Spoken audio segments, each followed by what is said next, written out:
Une méditation tirée du livre Maranatha, le Seigneur vient d'Ellen White. 27 février. La prophétie s'accomplira. C'est une prophétie dont le temps est déjà fixé. Elle marche vers son terme et elle ne mentira pas. Si elle tarde, attends-la, car elle s'accomplira certainement. Habakkuk 2, verset 3. La foi qui fortifiait Habakkuk, ainsi que tous les saints et les justes de cette époque de profonde détresse, est la même que celle qui soutient le peuple de Dieu aujourd'hui. Aux heures les plus sombres, dans les circonstances les plus décourageantes, le chrétien peut garder son âme fixée à la source de toute lumière et de toute puissance.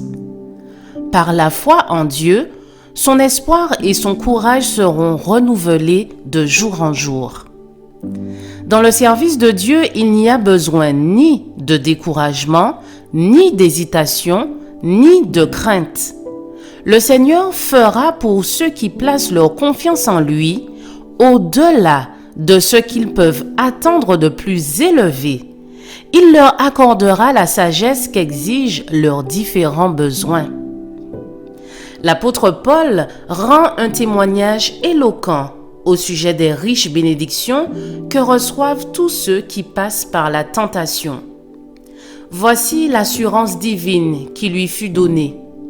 Ma grâce te suffit, car ma puissance s'accomplit dans la faiblesse. Dans son épreuve, le serviteur de Dieu répondit avec gratitude et confiance, « Je me glorifierai donc bien plus volontiers de mes faiblesses, afin que la puissance du Christ repose sur moi. C'est pourquoi je me plains dans les faiblesses, dans les outrages, dans les calamités, dans les persécutions, dans les détresses pour Christ. Car quand je suis faible, c'est alors que je suis fort. 2 Corinthiens 12, versets 9 et 10.